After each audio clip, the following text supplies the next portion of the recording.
All right, it's gonna go into some materialism of Buddhism of Shakyamuni, Gautama, who was historically people call him Buddha, but again, there's no such person as a Buddha because Buddha basically just points to the concept of the unborn mind or the matrix of the unborn. But this is the materialist philosophy that he inherited from the systems of Kanada and Kapila, which I went into in a previous video. Just to point to the foundation of all those teachings, because what we have now is a lot of religiosity and confusion, basically. That's what happens because this foundation is really not taught. Um, and that's a lot of men can take advantage of that if you don't know the scientific and philosophical foundation of the teaching. So this is why it is necessary for people interested in really anything that you so-called spiritual or whatever. You got to understand that a lot of those systems are based in this philosophy, this realist, materialist philosophy, and especially as I have been going into atomism, which is very deep. So it says for the first time there began to develop in India a system of truly philosophical thought, having for its point of departure the atomism of the Nyaya Vaisheshik system and the rationalist mechanistic conception of nature contained in the Sakya system. So that's Kananda and Kapila. And again, what those systems espouse is basically that the world is composed of atoms. If we break everything down to its minute part, we get the atom. These atoms contain intrinsic inherent properties and tendencies, and they have a knowing. They class them into four classes: earth atoms, water atoms, fire atoms, and air atoms. And each class of atoms, they compound with each other. So the earth atom will form a binary atom with the earth atom, and the water atom, the fire atom, same behavior. So again, we have to understand though these atoms do have an intrinsic knowing to them. They have a sort of a will, you could say, at the core. You could say it's a metaphysical will that corresponds to the physical atom, but there is a sort of consciousness to it, not a self consciousness that we have, but there is a consciousness to it. Um, and of course, you could speculate and call that, in quotes, God. But as I stated previously, this is considered materialism and also atheism because we're not postulating a anthropomorphic being or God somewhere up in the sky or in another dimension who's given verbal commands, etc. This is something where it's a reverse. It's the understanding of creation from the inside out. So again, in the Vaisheshik system, the atoms are the cause of the world. The world is the effect. So that's the premise, of course. That's the basic understanding of this self creation. The atoms are the cause of the world. So, wherever the Buddhist philosophers, particularly the realist and nihilist, took over the skeptical views of the earliest ideological rebels who preceded the formulation of the materialist systems of the Vaisheshiks and Sankhayas. But the so called nihilism of the Buddhists is to be traced back directly to the dialectic view of nature, that the continuous change in bodies owing to atomic combination and separation necessarily involves a continuous process of the old perishing and the new growing. This dynamic view of nature was formulated in the Vaisheshik system and subsequently elaborated by Kapila, who, notwithstanding his unnecessary metaphysical deviation, was essentially a materialist. Because Kapila basically came out and said, I agree with the atomism, but I would also postulate that there's a all-pervading material substratum to the atoms, which you could say is like ether, but their concept of ether will be it'll have nuances in it that we don't necessarily acknowledge here in the West or in the modern world when we think of ether. But he's just saying, but basically, Kapila was still a materialist atomist. And this is the system that, again, Buddha founded his philosophy on. Because, again, they all have a cosmology and a philosophical science to go along with their practices. Because, like I said, this is really actually not what you would consider a religion. This is a practice, a science, understanding of the self creation and existence. So the Buddhist nihilists, again, nihilists people who say that nothing matters. Western nihilists say morals are fake, life has no meaning, etc. The Buddhist nihilists take it even further and say that nothing is real. Again, because they're based on this philosophical materialism. So the Buddhist nihilists, however, did not reduce everything to non-existence, as had been done by older nihilists. The Buddhists visualized everything in an endless process of constant flux. They challenged the notion of an eternal, changeless, absolute existence. So they were against that. A lot of the Hindus and Brahmins were saying there's this absolute existence that is supreme to everything that we should try to get to. And they would say, well, that I don't.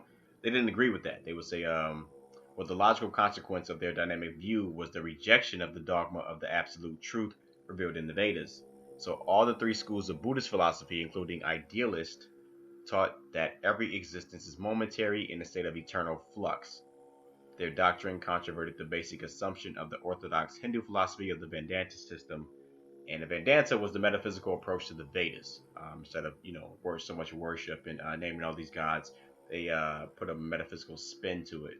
Um, but the Buddhists had an original conception. So their conception was on the basis of the materialistic and quasi-materialistic Vaisheshik and Sankhya systems.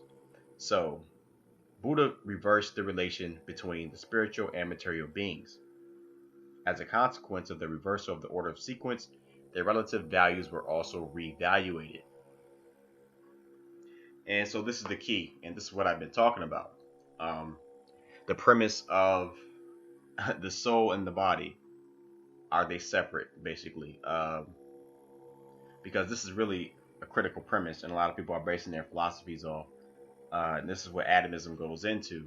They try to break this down to be more realistic about it and honest. So he reversed the relation between the spiritual and material beings. So the sequence means their relative values were also reevaluated. So Buddha held that soul is a byproduct of the very being of man, governed by the laws of nature.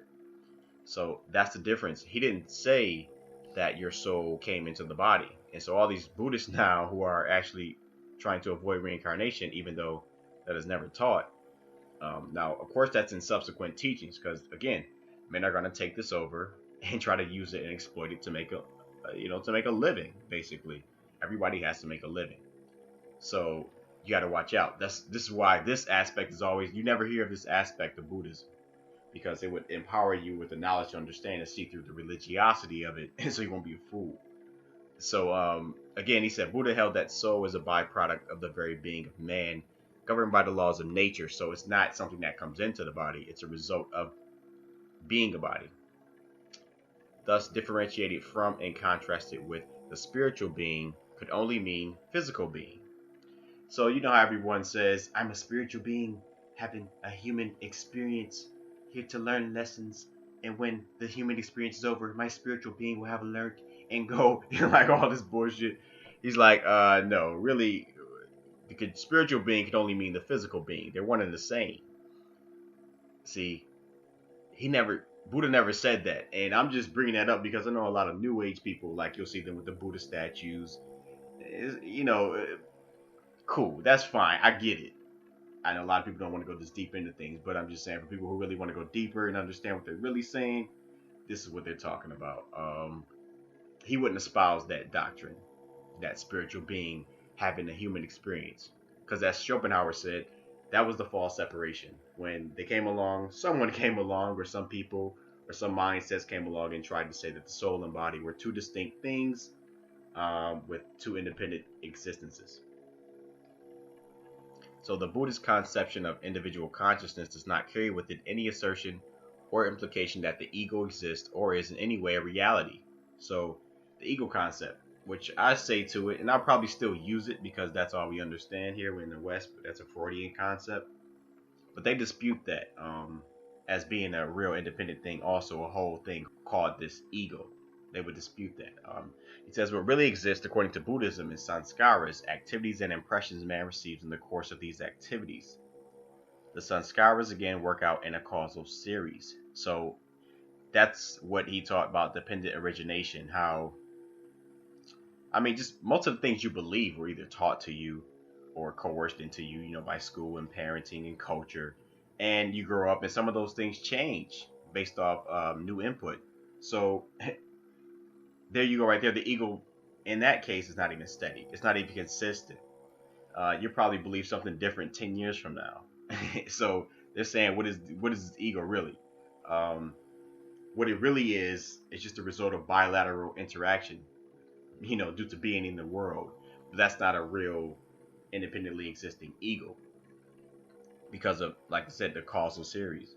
So the soul does not inspire the activities of man's life. On the contrary, it is the sum total of impressions accumulated by organic activities. So again, that's what the soul concept is in Buddhism. And like I said, the foundation of that is they understand that the soul, just like the body, is like a bubble. It blows up and it pops. So the materialist essence of Buddhist philosophy, although couched in the ethical, idealistic terminology, stands out in a clear relief under the fierce attack of his Brahminical opponents. So Sankaracharya, for example, exclaimed in exasperation, "Thus, blind karma is permanent, having the power to produce an infinite number of conscious individuals slash souls." And he's saying that with an exclamation point because that's dependent origination. Like I said, we're talking about rebirth here. He's talking about through our process of procreating.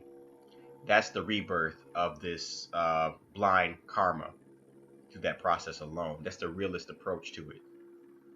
Um, he's not saying that souls are coming in and out of bodies and being reborn, which is actually silly. And to me, as I stated, that's really us thinking that storks drop babies. The whole spiritual community now believes that babies come from storks. They literally do this shit. So that's why I'm pointing to this science and the foundational philosophy to just clear this up for a lot of people, a lot of serious thinkers. So, because I know a lot of people think, I mean, if you're really thinking about this reincarnation thing, how can it possibly work? It doesn't really make sense. It's absurd.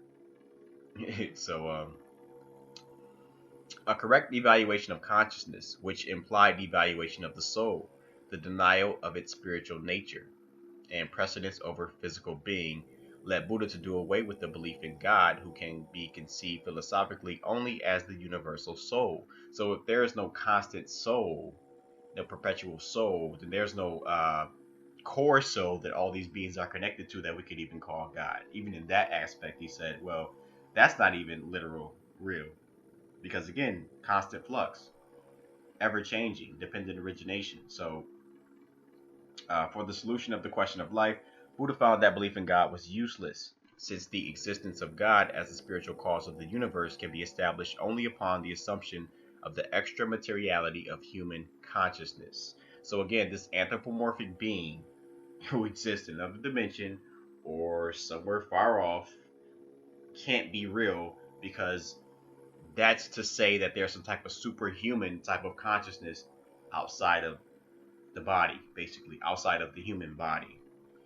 So the rejection of the doctrine of soul necessarily leads to the denial of God. God cannot be reached except through the doctrine of the soul, which I explained. So the realist school of Buddhism defines the existence of a thing as its causal efficiency. According to this essentially materialistic doctrine, the existence of an abstract principle cannot be proved. The nihilist school is deduced from the realist. It holds that since everything is being constantly destroyed, a void, non-existence, is the cause of everything. According to Sankaracharya, they preach the following doctrine. Nothing can become a cause as long as it remains unchanged, but has to that end undergo destruction, and that thus existence springs from non-existence. The Buddhist sutra itself is, on account of the manifestation of effects, not without previous destruction of the cause. The seed must decompose, become non-existent as seed before the plant can grow. The world is thus visualized as a self-originating dynamic process. There is no difference between the realist and the nihilist if their common materialist essence is divested of scholastic sophistry. And that's what I mentioned also about language. You got to be careful with language. That's why you should just try to understand it instead of just jumping to label something all the time. Because we get obsessed with labels and names, and that's a head on top of a head a lot of times. So that's what they're saying. Because all they're really saying is, well, yeah, like the nihilists, they would criticize them, but because you said everything is based on destruction and renewal, so nothing's really actually in a state of one. They're like, well, yeah, I mean, because the seed must decompose as a seed before the plant can grow. So on that grounds, we're correct, right? So Buddhist materialism was based on the Vaisheshik atomism, which is of Kannada. It can be summarized as follows. There are two aggregates of existence, external, which is material, and internal, which is mental. But mind presupposes the existence of an atomic combination. That's the key. The mind is considered an atomic combination. And actually, the mind is considered an atom, the size of an atom. So our minds are literally material. So again, the mind presupposes the existence of an atomic combination. The external, composed of the elements and elementals, embrace the outside nature as well as the gross bodily organs. The former is made of elements which are earth, water, fire, and air. These in turn are formed respectively of different kinds of atoms, whereas the latter are made of elementals, that is, diverse combination of the elements. So he's talking about physical nature that we see outside is composed of elements, earth, water, fire, air. And when it comes to our body and our organs, they are composed of elementals, which are combinations of elements. But the key here to remember is that he says the mind presupposes the existence of an atomic combination, because a lot of people think that their mind's going to leave the body somehow at death. And based on the philosophy and the foundation, that's never stated. So that's never understood to be the case. So since the mind and things mental are conditional upon the existence of an atomic aggregate, the internal, which is mind, is evidently not an independent being. As I just stated, the mind is not independent of the body. Your mind. Now, if we say the word mind without your mind, my mind, self mind, just the word mind alone, then we're entering a different territory. But here we're talking about self-consciousness. It's not independent of the body. Self-consciousness is not. We can prove this. Why? Because if there's no body, there's no self-consciousness. And there's no self-consciousness where there is no body. It's that simple. It's like you don't stare at your wall to talk to your cousin. You have to call his physical self. He has to pick up the phone physically, or he has to be in your physical presence for you to talk to him. Now, we understand that, what about subconscious communication and like like when a mother feels like something bad happened to her child? Yeah, that goes into atomism also. That is deep. That's not to say that subconsciousness is still independent of the body, though. So again, it says mind and things mental are conditional upon the existence of an atomic aggregate. The internal is evidently not an independent being. It grows out of the external. It grows out of the body. And we know that because, like babies, their minds aren't developed because their bodies aren't developed. It's one and the same thing. See, all the proof is on the side of this materialist atomist interpretation. You can't try to discard it and jump straight to metaphysics when they do make a point. They understand this world in real terms also. That's the problem with jumping to the whole, oh, it's just an illusion anyway. Just my soul is real, and when I was just leaving my soul travel with all this, like, well, no, not necessarily. Like you said, the mind grows out of the body. Babies don't have mature minds. They will walk off a cliff. Um, like even the Gnostics will say that babies are retarded humans. And if you want to be technical, they are retarded because they're not fully matured minds yet. So, in other words, the mental is derived from the material. This is further evidence from the division of the internal into 5 groups. So they divide the mental, the mind, into 5 groups: sensation, knowledge, feeling, verbal knowledge, and impression. These are all diverse functions of the bodily organism, which is an aggregate of atoms. No school of Buddhist philosophy admits the existence of any extranatural or metaphysical intelligence such as God or soul, which might bring about the first aggregation of atoms. So this is the key. This is why they're considered atheistics, in the sense of they don't believe that, again, a God even forced these atoms into motion, as if the God was pushing them around. They believe that these properties are intrinsic to the atoms. There's a difference. Then it's not a religion. It's just a matter of understanding. There's the big difference. And so again, these tendencies are inherent to the atoms themselves. So therefore, atomic combination must be visualized as a mechanical process out of which the so-called internal, that is, intelligent part of existence arises. So again, our intelligence, our self-intelligence, our human intelligence arises from these atomic combinations. Like I said, like a recipe. You have eggs, milk, sugar, flour. Alone, just eggs, milk, sugar, flour, and cocoa powder. But if you mix them together, what do you get? Chocolate cake. Um, and when you taste it, it's a good taste. That's the mind coming out of that recipe. So you can look at those different atoms, those earth atoms, those air atoms, those fire atoms. They coming together and they form this recipe, this human, and then this human intelligence.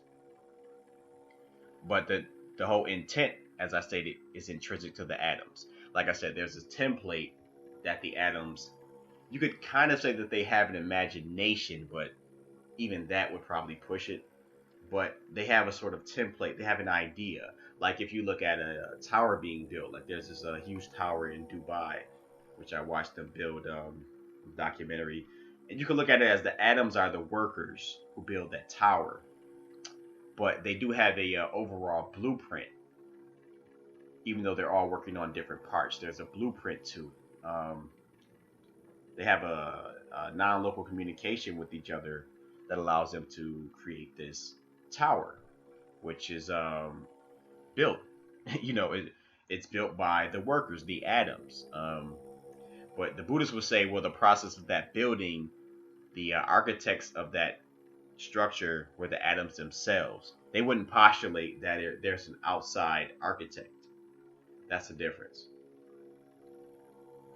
So again, what they would teach, as I mentioned in the previous video, based on this philosophy and this understanding, as I said, if you really contemplate this atomism and their materialism, their philosophy of existence, like I said, your mind will become deeper. And they do take this into their practice. That's what they talk about with Nirvana. It's something that it can be attained. It's just a state of bliss by reversing. You're reversing this output, all the sensory output. You turn the flow around inward. And they also practice something called metta and called inner smile, which is, in order to initiate this process of internal bliss. And they call it dhyanas, actually. They call it dhyanas, different stages that they get to with this bliss. But ultimately, nirvana is the unborn. The state of unborn is nirvana, and they're trying to get a taste of that while they're here, still here. Now, someone mentioned to me, well, why don't they just kill themselves? I mean, that's pretty. See, the thing is, this world is not designed for that. Like, nobody's gonna just wake up and kill themselves unless they're in total distress and pain. We're not naturally designed to do that.